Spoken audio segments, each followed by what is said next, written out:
Back in Stinson School, back in that Okay, building. Oh, I'm not I didn't ready know now, you moved. sorry. Mine got bogged down here in the meantime, so I'm waiting for it to boot. Are you working with Shane?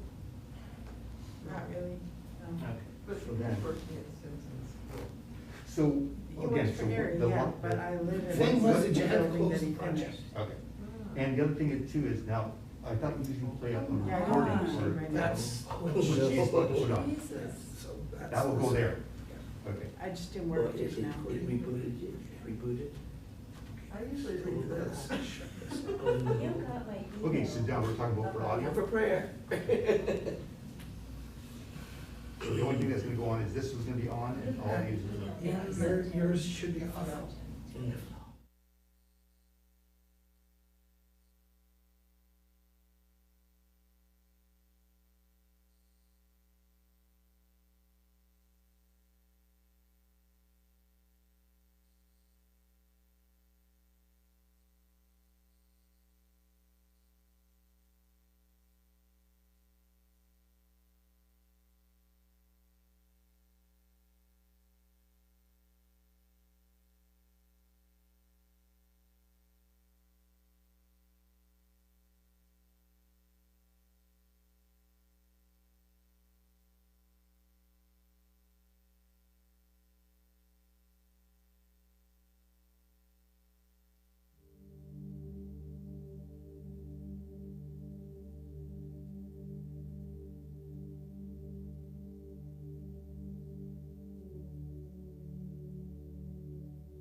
Join with me in consciousness as we explore the wisdom of the Tao and the freedom that it can provide in every area of your life. I choose to enjoy living the great mystery. The Tao that can be named is not the Tao. The Tao that can be told is not the eternal Tao. The name that can be named is not the eternal name. The Tao is both named and nameless. As nameless, it is the origin of all things. As named, it is the mother of 10,000 things.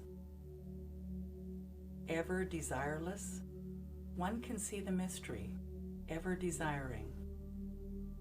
One sees only the manifestations, and the mystery itself is the doorway to all understanding.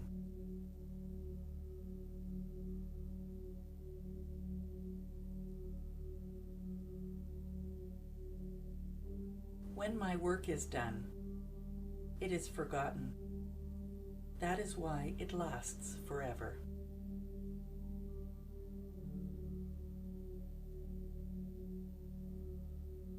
Under heaven, all can see beauty as beauty, only because there is ugliness. All can know good as good, only because there is evil. Being and non-being produce each other. The difficult is born in the easy. Long is defined by short. The high by the low. Before and after go along with each other. So the sage lives openly with apparent duality and paradoxical unity. The sage can act without effort and teach without words, nurturing things without possessing them. He works, but not for rewards. He competes, but not for results. When the work is done, it is forgotten. That is why it lasts forever.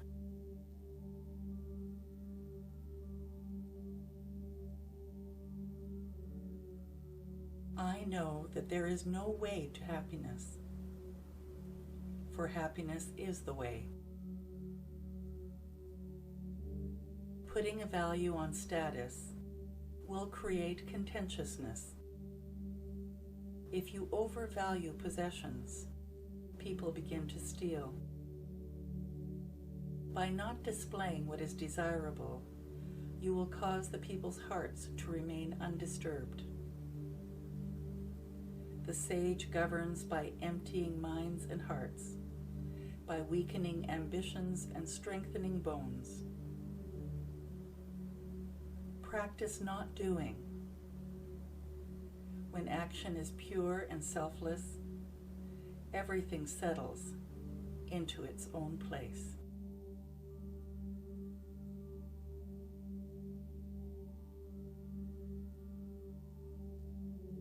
The all-providing Tao is empty, yet inexhaustible. The Tao is empty, but inexhaustible, bottomless, the ancestor of it all. Within it, the sharp edges become smooth. The twisted knots loosen. The sun is softened by a cloud. The dust settles into place. It is hidden but always present. I do not know who gave birth to it, yet it seems to be the common ancestor of all, the father of all things.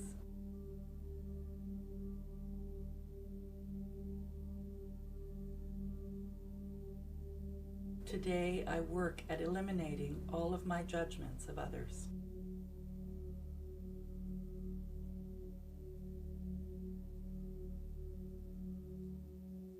Heaven and earth are impartial. They see the 10,000 things as straw dogs. The sage is not sentimental. He treats all his people as straw dogs. The sage is like heaven and earth. To him, none are especially dear, nor is there anyone he disfavors. He gives and gives without condition, offering his treasures to everyone. Between heaven and earth is a space like a bellows, empty and inexhaustible. The more it is used, the more it produces. Hold on to the center. Man was made to sit quietly and find the truth within. So take a moment now and breathe and relax into this truth. For yes, everywhere you look, you can see the evidence of God. It is in the sky. It is in your heart. It is your hands and feet. It is absolutely everything. It is in the muck of a sticky, yucky situation. And it's in the glow of the smile when all is going well. And yet to truly connect is to connect to the silence that it is, the infiniteness that it is. Join with me now as we connect, gently listening to the sound of the music, otherwise in silence.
Gently bring your attention back to this time and place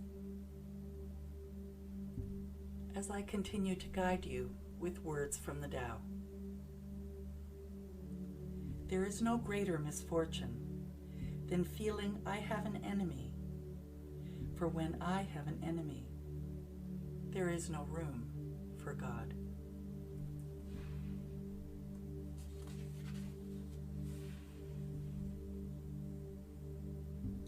So in this moment, I choose to think like God thinks, to act as God acts, to live a God-realized life.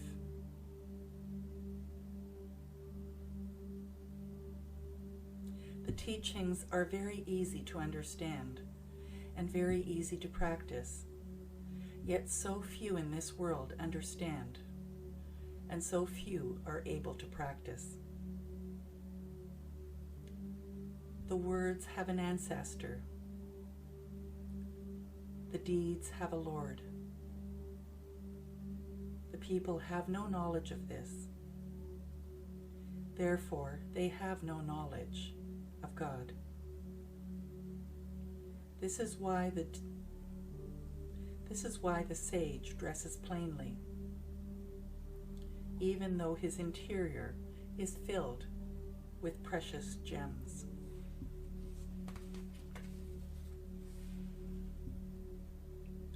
I trust that a happy, contented mind that is sick of being sick will have a happy, contented body.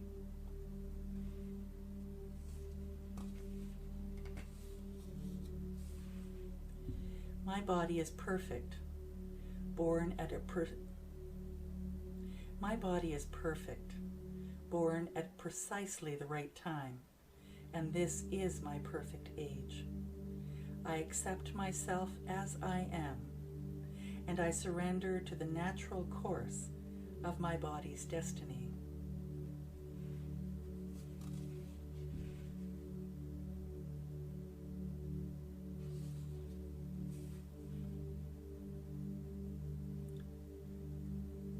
It is my intention to emulate heaven's way by listening more, speaking less, and trusting that my answers will come without any screaming. I slow my pace so that it harmonizes with heaven's way.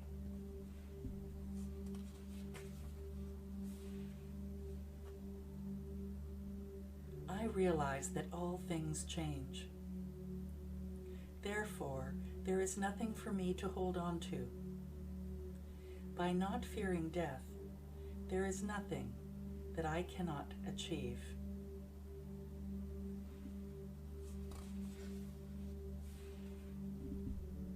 I place fewer and fewer demands upon others, and especially myself.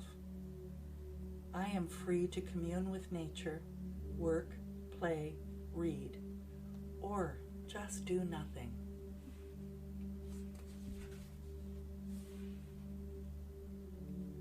I choose to be strong by being soft and pliable rather than inflexible, brittle, and hard.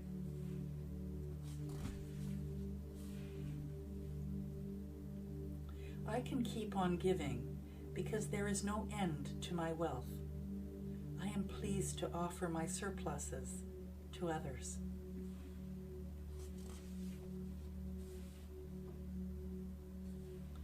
I remain serene in the midst of sorrow and therefore prevent evil from entering my heart.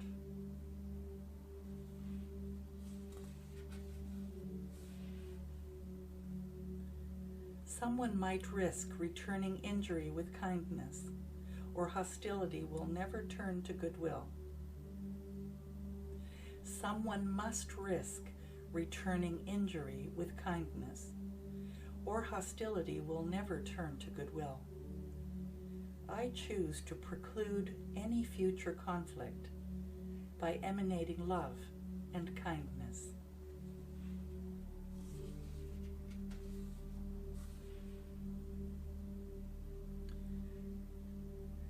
I live in a state of radical appreciation. I give humble thanks for all that I have. Paradise is wherever I am.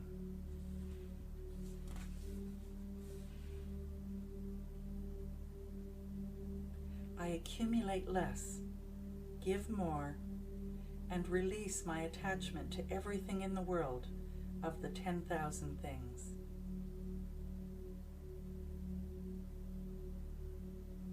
And with a grateful heart, I allow the words that resonate with me to stay with me and be the words of my own heart. And those that do not resonate, I allow them to just slip away like a whisper in the wind. Grateful, hopeful, optimistic, and peacefully joyful. I let go and I let it be so. And so it is.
So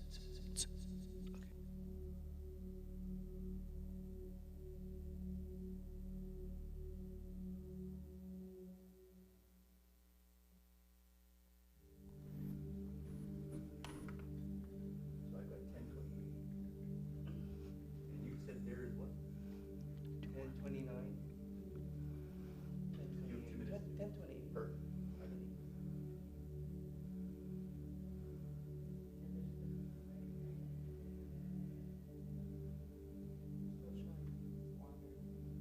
Yeah, it's showing the sharks swimming in a circle.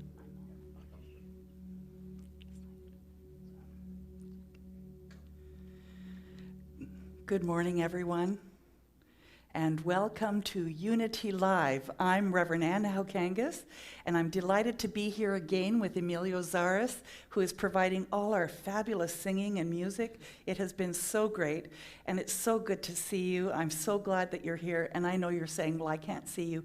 In my mind's eye, I see you. I see you in your jammies and your cup of tea, or whatever it is, with your hair standing up on end. I'm so glad that you're here. And let's begin with our theme song, My Religion is Kindness by Karen Drucker.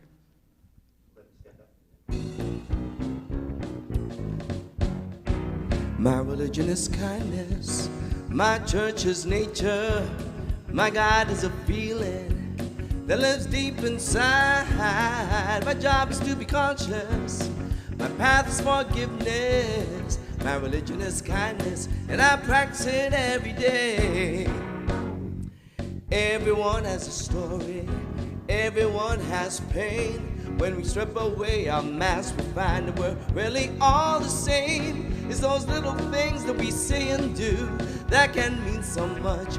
It's a smile, a connection, a simple loving touch. My religion is kindness, my church is nature, my God is a feeling that lives deep inside. My job is to be conscious, my path is forgiveness, my religion is kindness, and I practice it every day. Today I'm gonna ask myself, what more can I do to be a radiant child of God and let my love shine through? I'm gonna let my heart be my guide to give the best of me. I'm gonna share my joy, share my love, give it boundlessly. My religion is kindness, my church is nature, my God is a feeling that lives deep inside. My job is to be conscious, my path is forgiveness, my religion is kindness, and I practice it every day. Yeah! Woo!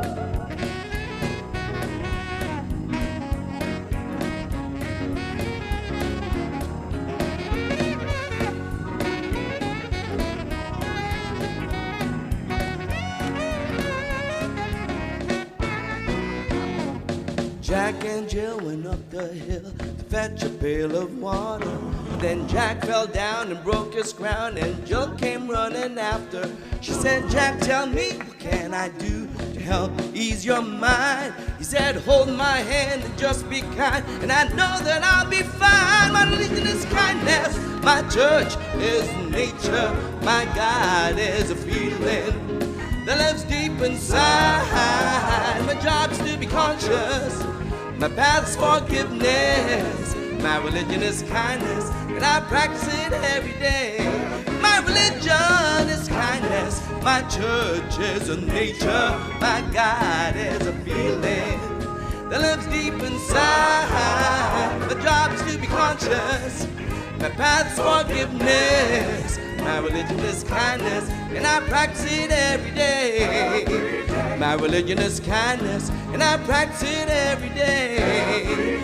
My religion is kindness, and I'm gonna practice it every day.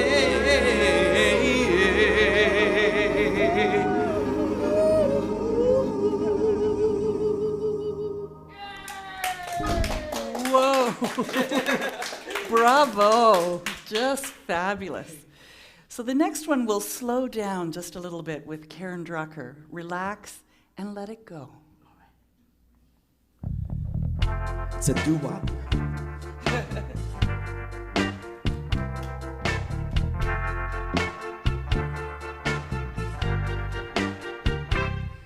I relax, let go, release and surrender. I relax, let go, release and surrender. I relax, let go, release and surrender. All is well, all is well. I relax, let go, release and surrender. I relax, let go, release and surrender. I relax, let go, release and surrender. All is well, all is well, all is well. And every day I affirm and pray that I'm blessed with everything I have. I release my fear, 'cause it's so, so clear. I am held, I am loved, I am safe. I relax, let go, release and surrender. I relax, let go, release and surrender. I relax, let go, release and surrender. I am well, I am well, I am well. And now I see what my life can be when I trust in the process and have faith. And now I know that when I let go, that I have all I ever need. I relax, let go, release and surrender. I relax, let go, release and surrender. I relax, let go, release and surrender. I am well, I am well, I am well. I relax, let go, release and surrender. I relax, let go, release and surrender. I relax, let go, release and surrender. All is well, I am well. I relax, let go, release and surrender. I relax, let go, release and surrender. I relax, let go, release and surrender. All is well, I am well, I am well. All is well, all is well. I am well.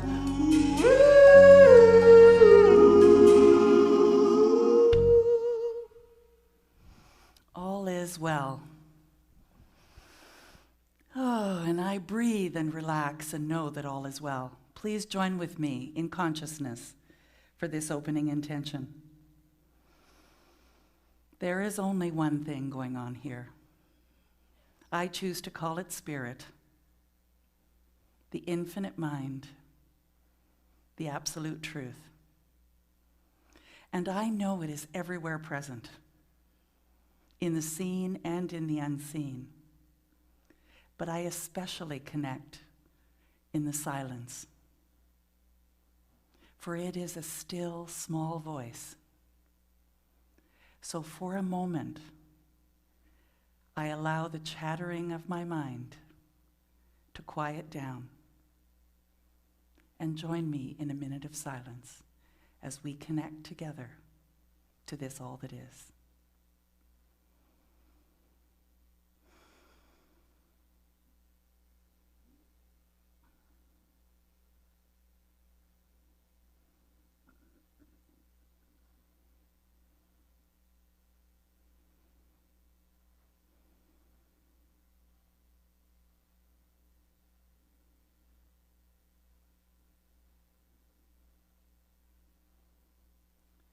And as I gently bring my awareness back to the room,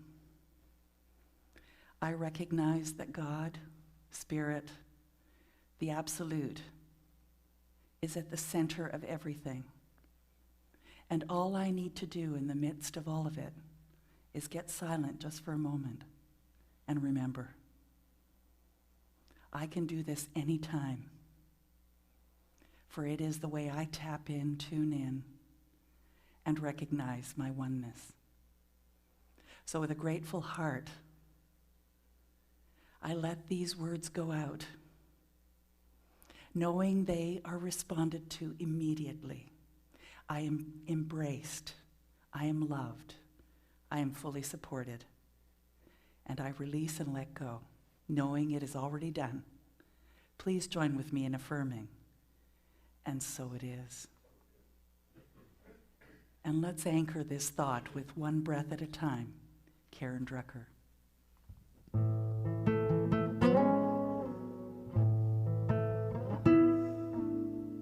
One breath at a time. One breath at a time. One breath at a time.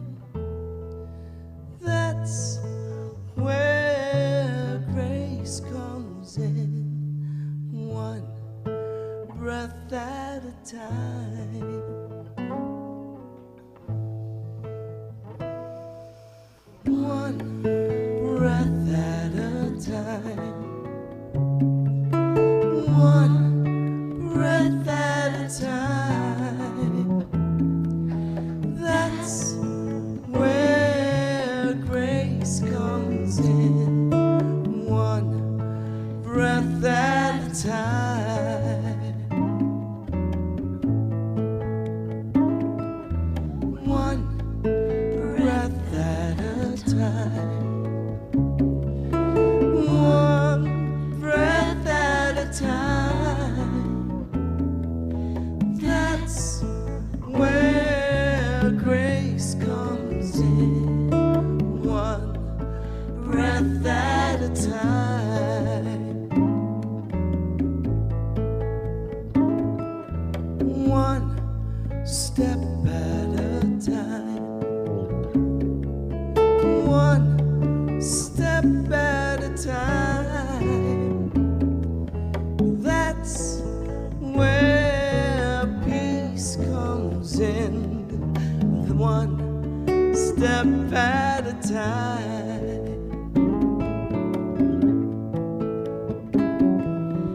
One step at a time. Sing it with me. One step at a time. That's where peace comes in. One step at a time.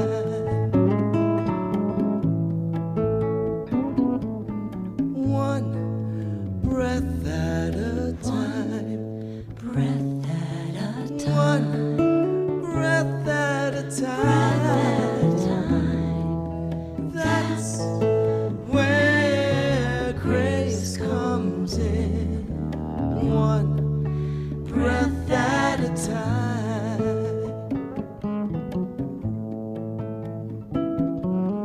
One breath at a time. One breath at a time. That's where grace comes in. One breath, one breath, one breath at a time. Take one breath, one step, one breath, one step. Just breathe, just breathe. One step, One breath, one step. Just breathe, just breathe.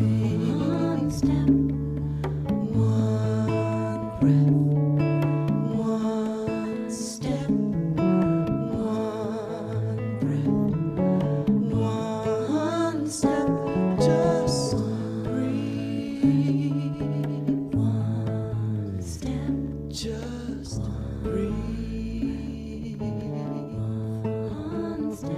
Just breathe. One step. Breathe.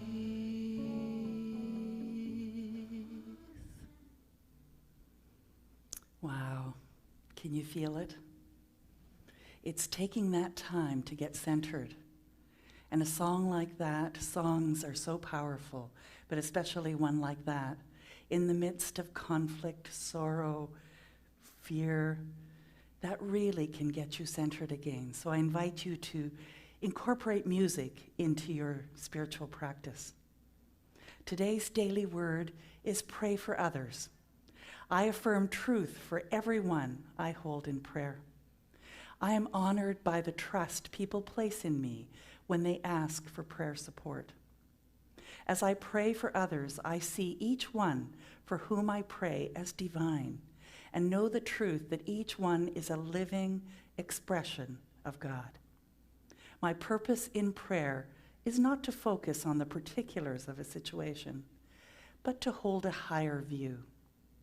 As I center in prayer, I hold the vision that all challenging circumstances are moving toward a satisfying resolution in one way or another. I release all thoughts about the situation that prompted the prayer need and focus on the activity of God. As I pray, I see the life, the love, the wisdom, and the power of God at work, healing, strengthening, and establishing peace in all those for whom I pray. I thank my God every time I remember you, constantly praying with joy in every one of my prayers for all of you. Philippians 1:3-4. So this year has been the year of perfect vision, 2020, seeing through a spiritual lens. And as we have been staying home and social distancing, we really have our spiritual lens to look through to see how we can make this time something that is more valuable for us than a time of being afraid. And this month, we've been looking at unchained spirituality. And what does that mean? And so our focus has been on freedom. And how do we achieve the kind of freedom that we're looking for? And that freedom actually comes from a place of truly knowing that you're fully supported and fully loved. So today we're talking about the Tao of Freedom. So do you think you have to do it all yourself? And what does the Tao of Freedom mean? Being in the flow of freedom. So that's what we're going to be looking at. And let's begin with the thing that I think every one of us is kind of doing some of the time, and that is that we have to do it all ourselves, that somehow I'm less than if I don't accomplish it all by myself, or that if I ask for help or have someone else participate in what I'm doing, that somehow it's less valuable, or that I seem less to others. And yet I'd like you to think about how wonderful it is, how wonderful you have felt when someone has reached out and asked for your help, asked for your support, asked for your guidance, and you were able to give it in a really easy and comfortable way. So we're going to look at Atlas, and we're going to look at some questions, and there'll be some pretty good ones, I think. And then, what do you believe? So in Greek mythology, the Titan Atlas was responsible for bearing the weight of the heavens on his shoulders, a burden that was given to him as punishment by Zeus. And you've all seen that image of Zeus. Maybe it's a statue that you've seen carrying the world on his shoulders. And I don't know about you, but I certainly have sometimes felt as though I'm carrying the world on my shoulders. And I do others and myself a disservice when I do that. And so that's why we begin with this concept of Atlas. And how much are you needing to be in control of things, rather than leaving room for God, leaving room for the God within each person to show up in the best way that they can. So if you're a control freak, or you're dealing with one, your issue is not power. It's an issue of trust. So do you think you have to do it all yourself? what you can do instead is really trust the other person. Look at your issue having to do with trust and say, why am I not trusting?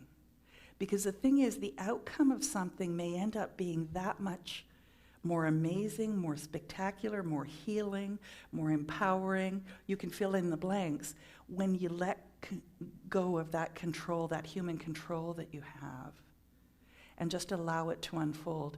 And I'm not saying to do that willy-nilly, no. I'm talking about in situations where you're in fear in that control mode. So do you think everything depends on you? Randy, our cameraman, is nodding his head. Well, in my life, I've had him believe that that's the truth, so... So everything does depend on him. And maybe you have had that kind of situation too. We create that scenario for whatever reason we do. And so it's something to really think about. If you think, now this is Alan Cohen, and he tends to be a little cheeky. If you think the world will fall apart if you do not keep it together, your ego has swallowed Viagra, and you need to cool out. I know, that's the only time you'll hear that here. Most people are quite smart, and they will either make good choices or learn from their errors. And I remember when my son was growing up, and we lived in Sudbury, so it was a smaller place and a little safer perhaps, or at least in my perception it was. And when he reached about the age of 10, 12, he was doing, I think it was called Warhammer. And you could get these little soldiers and all of these things for it. And the store that sold it was the other side of town. And I said to him, if he really wanted to pick those things up, that he could take the bus and go there. And I remember my mother and a few other people saying, how could you let him go all by himself on the bus? And I said, you know, he has not shown any reason for me to not trust him at this point, for him to have made bad decisions. He has always made really good and careful decisions. And so he's going to get this one opportunity to do it. And if it works out, he'll get to do more. And so we had that kind of relationship, him and I. I would explain the perils of whatever a situation might be and what he needed to be cognizant of, and then allowed him to experience it himself. And if he did make a mistake, he made it based on him having the opportunity to do it. And so how often do we try to protect people and not allow them to make their own mistakes because somehow we need to control the situation? And yet how much grander is it when you can have so many people around you that feel supported by who you are and support you because of who you are? So watch what happens when you allow life to take care of itself. If there is something you really need to do, you'll know it. Are you willing to not solve problems before they occur? Oh, I'm such a good problem solver. I mean, I do scenario planning. If this happens, then I'll do that. If this happens, I'll do that. If that happens, I'll do that. If that happens, I'll do that. I don't know if you're like that. I'm getting better, though. I'm going with the flow more. And when something doesn't work out, go, okay, so what do I need to pay attention to here? What's the worst that can happen if this unfolds in this way? Because really, if you trust that Spirit is at the helm, if you allow Spirit to be at the helm, then everything always works out. I mean, think back to some situation that seemed impossible, and then 5 years jump ahead and look back at that situation. I'm sure you can say, like I have, that I'm in awe of how it unfolded. I didn't trust at the time, and if I had trusted, I would have had a much more relaxing time. So are you willing to trust? So we looked at Atlas and holding the world. So now how about, here's some questions for you. Do you refuse to accept help? If someone offers help, do you say, no, that's fine. I can do it myself. Do you refuse? And why do you? There is a satisfaction in figuring out how to fix stuff, I know that. But when it becomes an obsession, you lose more than you gain. Would you agree with that? Randy's shaking his head again. He's such a bugger sometimes. Is this your motto? The helping hand you have been seeking is at the end of your own arm. Face it, nobody knows how to do everything. Nobody has time to do everything. Nobody's supposed to do everything, and nobody wants to do everything. And the thing that, I don't know if this has ever happened to you or you know somebody like this, where if they're constantly criticizing something that you're doing, eventually you stop doing anything. Because you figure, well, they know better, so just let them do it. And like, that's no fun. It's no fun for them either. And yet they unconsciously, or maybe that was you, don't realize that you've created this little sandbox for yourself, and you're like Atlas, carrying the world on your shoulders. Accepting support is actually a sign of strength and maturity. It means you're being real, being helpable can feel really good. It's a gift that you give to someone else. It's a gift that you give to someone else. Do you wonder why you feel overwhelmed, or why your business perhaps isn't growing, or why your children are so needy? It's not them, it's you. Do you resist delegating? I know it was a restaurant, and I'm trying to think where we were. We were driving across the country, I think, Randy. And this mother had a child that seemed normal and capable of doing everything and was around 10 years old. And Mom was cutting his veggies and cutting his meat on his plate and all of this stuff. And I remember just looking at Randy and going, like, why isn't she allowing him to do it for himself? And I mean, I wasn't going to go up to her and say, hey, why are you cutting your kids' veggies? But I was curious about that, and I thought, you know, what a burden that becomes when you don't allow someone to fully be who they are and let them figure it out however they figure it out. So here are some of the benefits. You can quit doing things you don't want to do. You free yourself to do the things that you do want to do. Your business's productivity and income will increase. I remember I was teaching a lot of young people in hairdressing how to do it really well and how to do great customer service, how to do the chemistry of hair color in a way that they understood how it was working, by explaining to them what they needed to do and let them come up with the formulas or the ways that they would do whatever it was that they needed to do. And then had them repeat back to me what they came up with. So I didn't leave them dangling or let them go out and do something that was disastrous, but I let them come up with the concept themselves.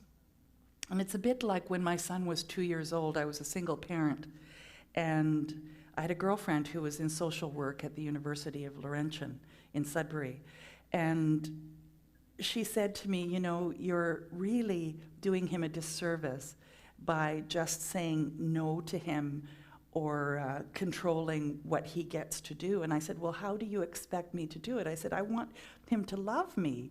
I want us to be friends. And she says, but you're his parent. You need to teach him how to think for himself. That's what a parent does. And I said, well, how do I do that? And she said, he's not going to know, but if you give him, let's say, 3 choices rather than just one choice, and let him choose, you've already kind of narrowed the field, and let him choose one of those 3. And so I started that strategy, and it was amazing the sense of freedom that I felt I had, and so did he. And he today is such a fabulous, independent young man, I believe partially as a consequence of creating that environment of self-empowerment, that environment of him getting to choose. So I invite you to think about that in your interactions, not only with yourself, but with others. You will support and empower others to develop their gifts and talents and be rewarded for them. And I believe that Spirit created this life with the free will that we have for that exact same reason. God created free will to help to develop our own gifts, our own talents. Didn't step in and say, oh, you're making a mistake, I'm going to, do this or do that, or that just didn't happen and doesn't happen because that's not how Spirit works. That's not how free will works. Everyone will be happier and healthier in that sense of free will. Sometimes you make decisions and they don't turn out. The thing is, though, are you going to make them over and over and over again? Some people do. Some of us are a little bit like a tough nut to crack, I like to say. That it takes a few times to figure out that, well, I guess if I keep doing what I'm doing, I'm going to keep getting what I'm getting.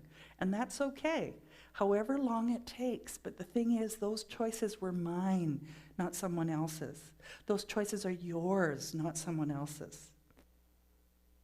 And you might actually have a life if you're not controlling everyone else's. You'll have what we ultimately have as our inheritance, and that is freedom.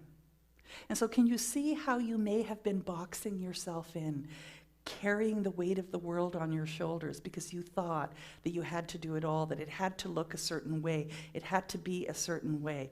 Now, sure, we have laws, we have the government that provides us with a framework so that we can live and work together. And that's a totally different thing. But when it comes to our own living, our own way of being, as long as it doesn't infringe on someone else's rights, that is ultimate freedom. So if it's not fun, hire it done. And I'm grateful to say that at this stage in our life, we have the luxury of having someone who comes and cleans our house and cleans our toilets and that sort of thing at least once every 2 weeks. And I'm really grateful for that because I really appreciate having things clean. I just really don't like doing it. So make a list of the things that you like to do and the things you don't like to do, and perhaps hire someone to do the things you don't want to do. Perhaps you can do an exchange. Maybe you really like organizing and someone else hates that and they like baking bread and you don't like doing that, and maybe you can have a trade. You get bread, they get really organized. Do you always have to be right? Again, Randy's nodding his head. I can see him in my peripheral vision. It's an interesting thing, isn't it? Being attached to this idea of being right. And why is that? I mean, I used to like to use the excuse that I'm a very contemplative person and I really think things through. And so when I make a statement, normally speaking, I have thought about all of what needs to be thought about. But isn't that such an arrogant thing? Because there's so much that isn't even in my peripheral vision. So to need to be right actually creates a constriction in my life and can create conflict. And so I have certainly learned that if somebody is disagreeing with me, I'm willing to hear it. I say to them, tell me more. Help me to understand your perspective on this. Because again, we are each individual, unique expressions of the divine, bringing our own special gifts and aspects of the truth to the scenario. And so you may be bringing something that if I refuse to allow you to express that and need to be right, I won't even hear it. I won't get the gift from that.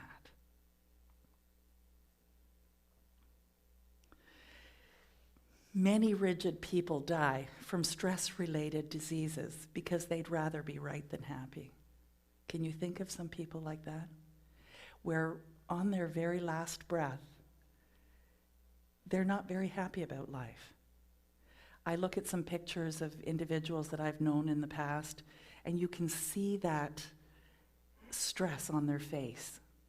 There isn't a joy and a peace and an exuberance about life on their face, because they have needed to either be right or been really concerned about their fears.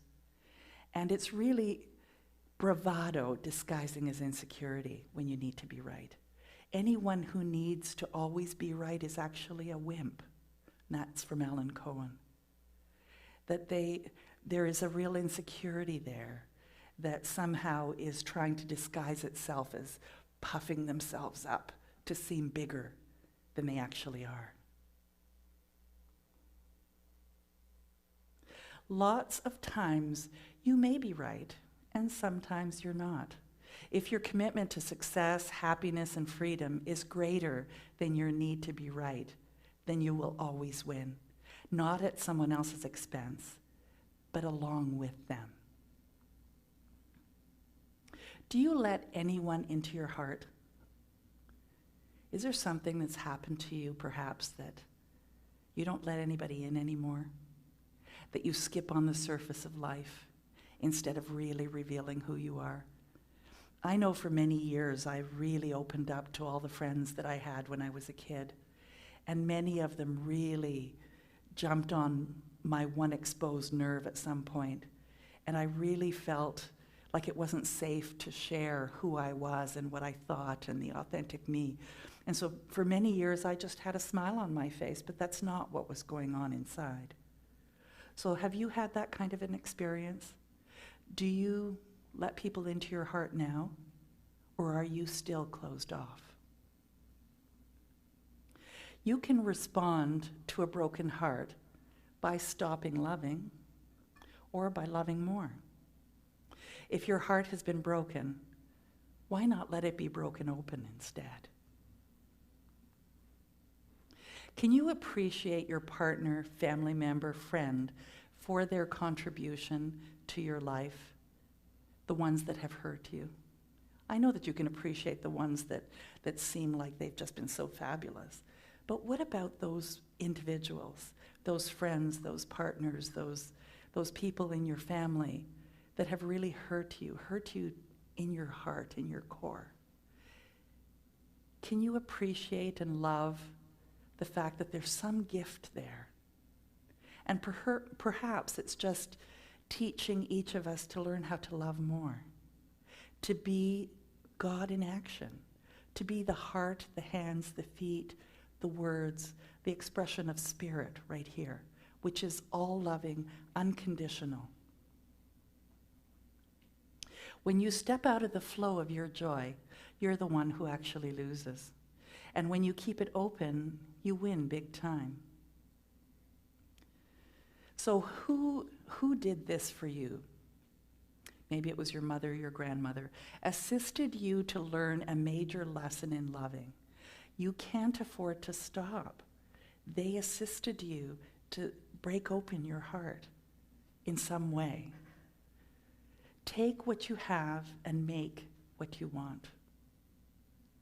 I think about the many times that my heart was broken, and I don't know why. I guess I was sort of naive, perhaps, or more hopeful than pessimistic, but I always felt as though there's another opportunity, another chance to try it again, maybe in a different way. Are you willing to use every experience that you have as a catalyst to take you where you want to go? I mean every experience, even the bad ones. Because you know what? Spirit is right there with you. You can take a moment and just connect and say, what is mine to do here? What is mine to learn? What am I resisting in this moment? Or what am I trying to control? Or why does this feel so hurtful when I know there's a gift here somewhere? What is that gift? Do you find your relationships with your dogs, cats, birds, and horses, perhaps, safer than relationships with people? I remember the first veterinarian that I ever met that was here in the Kitchener area. I don't recall her name now, but she really connected with the animals, and you could tell that they just loved her. When she spoke to you, she couldn't look you in the eye. She was not comfortable with people at all. She was one of those individuals who closed her eyes every time she talked to you, but when she looked at a pet, her eyes were wide open and she was wide open. And I often wondered what hurt her so badly that she couldn't face people but could face animals. I was grateful she was my vet because she was the best vet that I had ever had up to that point. So it's not medication that keeps us alive or lack of it that kills us. It's giving and receiving love that sustains us. And you know, if you are on a lot of medications, I know that I'm on a few. If I were to give and receive love more, would I be on less medication? I don't know. But it's a good question, isn't it? D.H. Lawrence says, "Those who go searching for love only find their own lovelessness, but the loveless never find love.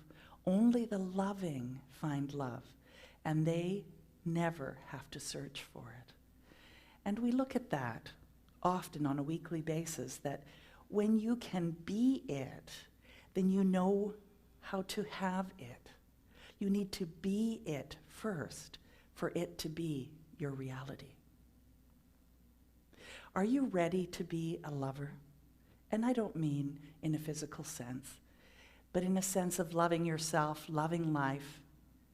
Because then, when you're ready to do that, you're going to find the love that you seek. Whether it be loving life, loving your work, loving every situation, or loving another person.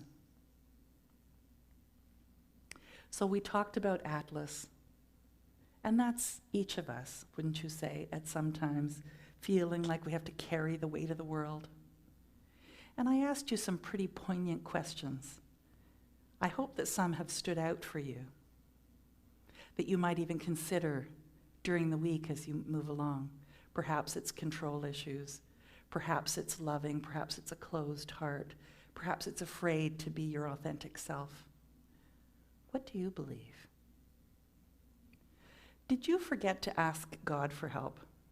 That's the question I want to ask you. I remember Randy and I at one point were struggling with something. We were struggling for a couple of weeks.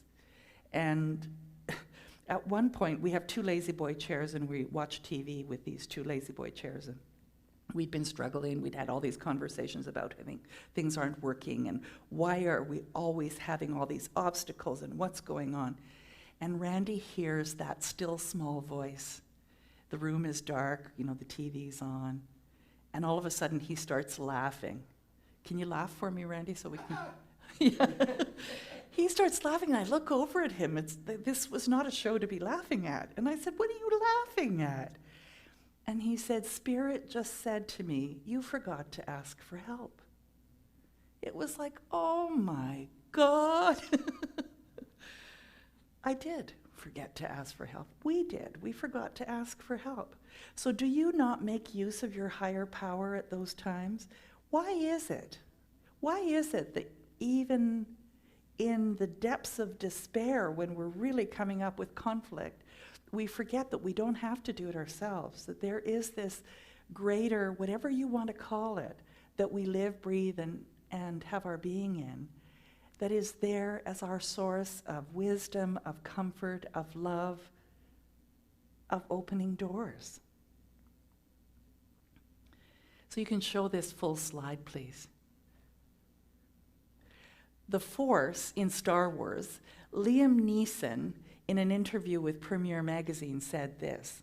Here it is, as George Lucas explained it to me. He's talking about the Force. In our bodies, we have thousands of different strains of bacteria. If one of those strains had an intelligence that is in communication with the energy, what if one of those strains has an intelligence that is in communication with the energy of the universe? And I can't see all of the words here because the camera's in the way. All the energy, all the stuff which you give.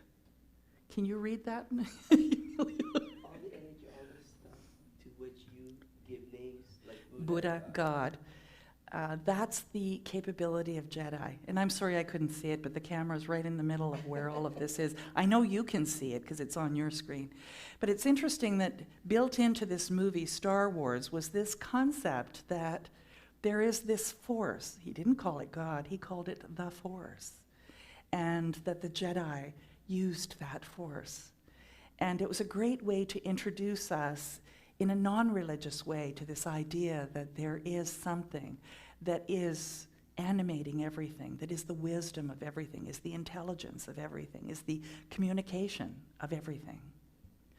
So are you ready to consciously open to it and cultivate your connection with it? Are you ready to find all the help you need from this mighty force? Are you? God doesn't care what you call it. God knows the sincerity in your heart. You know, you can call it nothing. You can call it George. Whatever you call it, spirit, higher power, source energy, life force, essence, universal mind, inner being, higher self, or Fred or George. Because God is at the center of you. God knows your heart even before you say it. So whatever you call it, or if you choose not to name it, it's all okay. In the 23rd Psalm, King David said, "The Lord is my shepherd, I shall not want." Have you ever thought of those words in that way?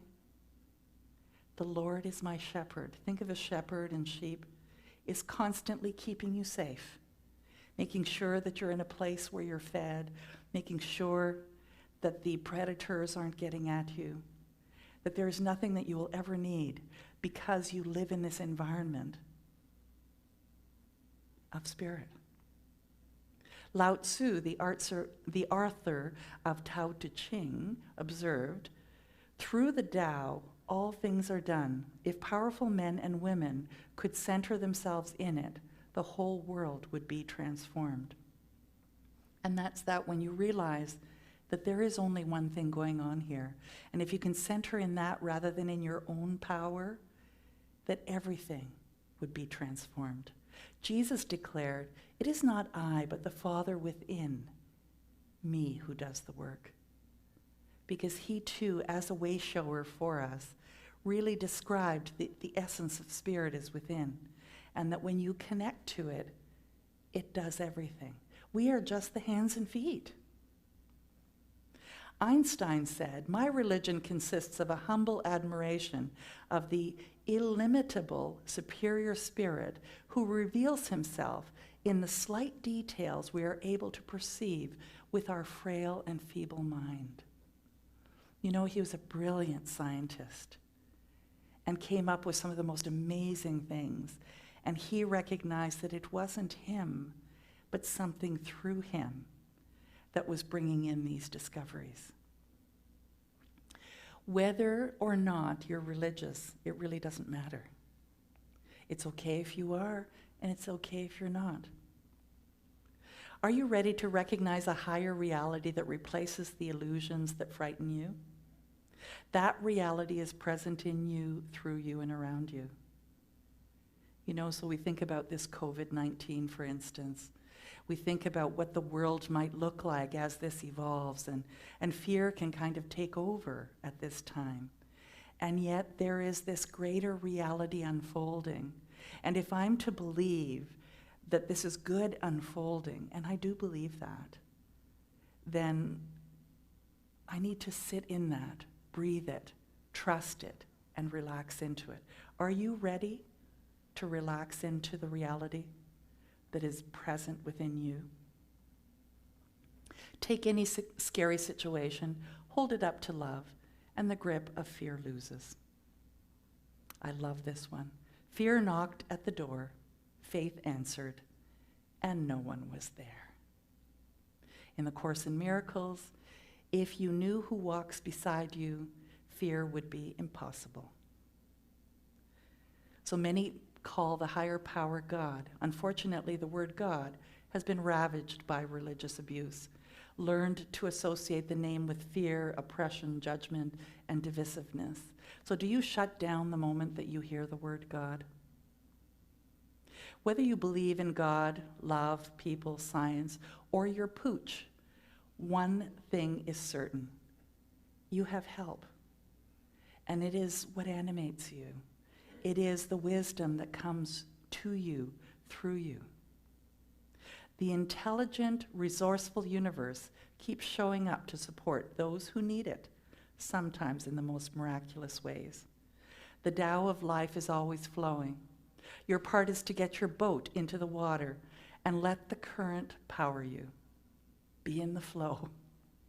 It's all a lot easier than you've been told.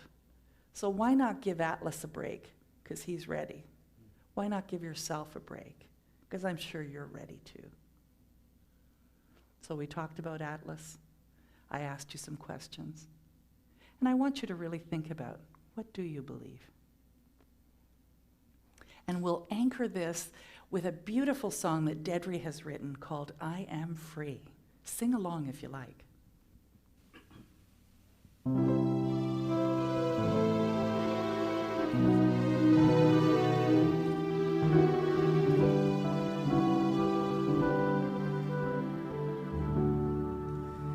I'm grateful to have learned the truth.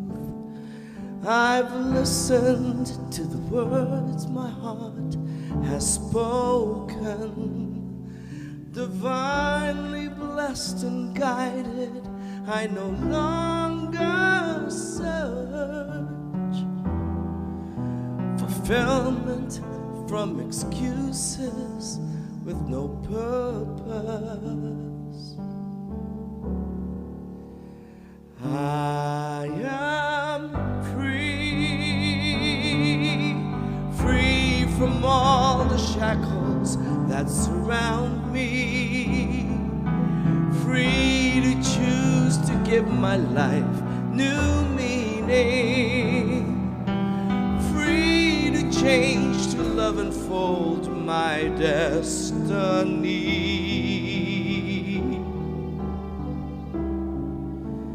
I am free.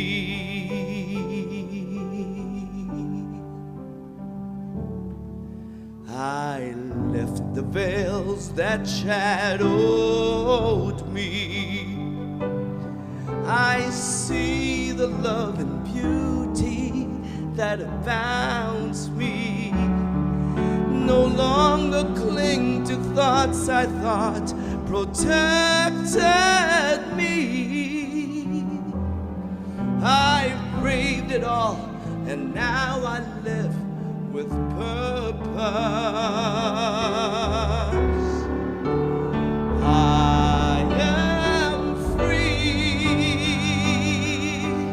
free from all the shackles that surround me, free to choose to give my life new meaning, free to change, to love and fold my destiny.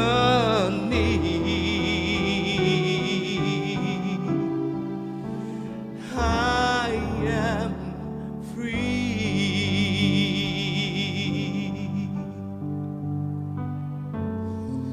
I bless my past mistakes. Bless all the scars they've made. I bless them all, the lessons learned. They brought me where I am today. I am free, free from all the shackles that surround me, free to choose to give my life new meaning, free to change, to love and fold my destiny.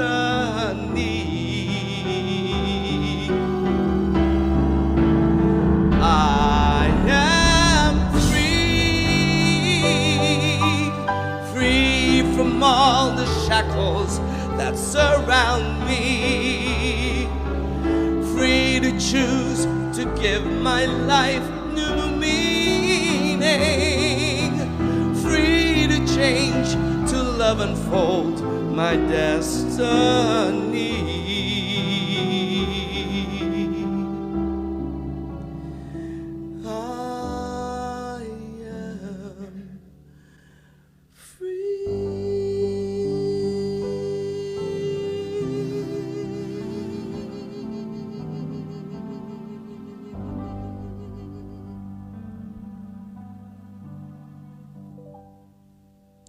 Can you feel it?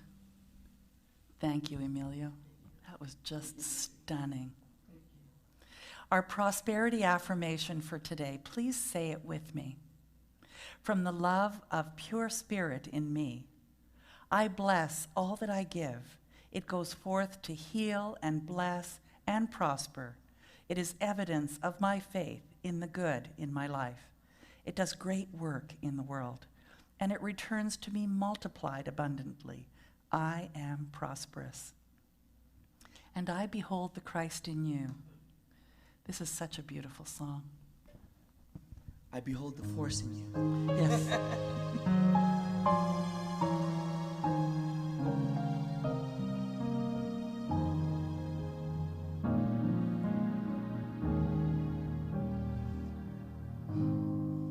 I behold the Christ in you. Hear the life of God I see. I can see a great peace too. I can see you whole and free. I behold the Christ in you. I can see this as you walk. I see this in all you do. I can see this as you talk. I behold God's love expressed.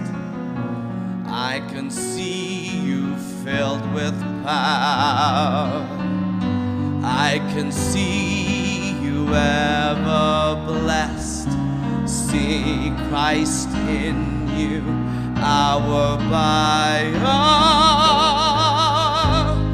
I behold the Christ in you. I can see that perfect one, led by God in all you do.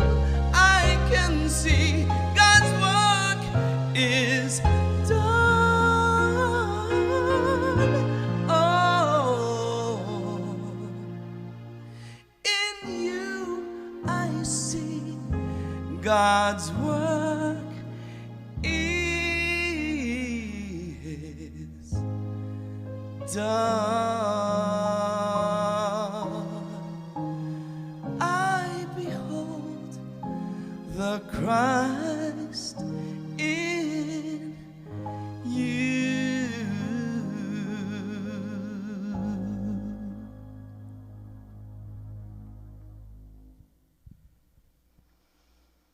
So join with me in prayer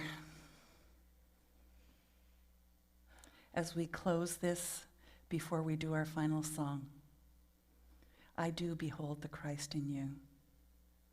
So take a moment now and think of everyone and every situation in your life, and know that the force, God, Spirit, Christ, is at the center of all of it, and that it is bringing about the highest and best for every situation.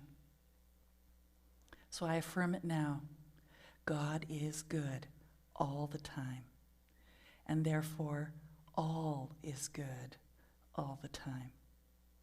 I am good all the time, and I know my prayers, my words, my meditation is always heard and is always responded to with a resounding yes. I am grateful, and I release this all to this absolute, beautiful essence of love that is at the center of me, is at the center of you. We are one, and so it is. So let's end with Amazing Grace.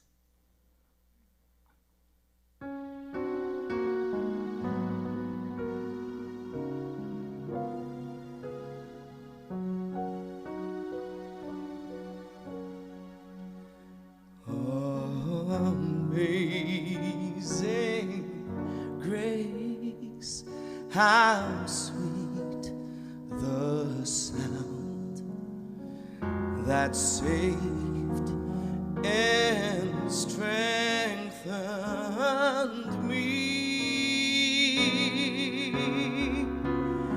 I once was lost, but now I'm found.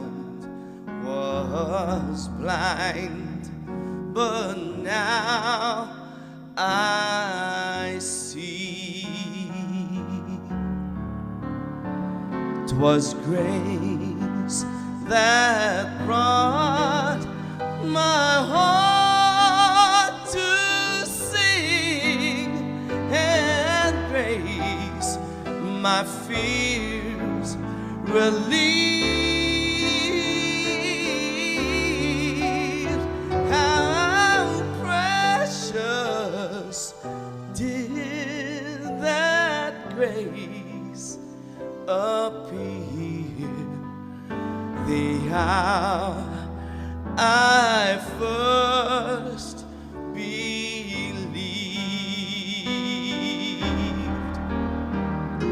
Through many dangers, toils and snares, I have already passed. 'Tis grace that brought me safe thus far to freedom that will last. When we've been there 10,000 years, bright shining as the sun. We've known as days to sing God's praise than when we first begun.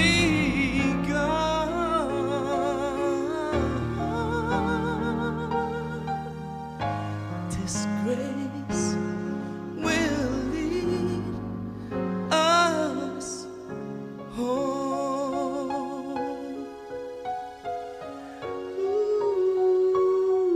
Ooh, it's grace will lead me home.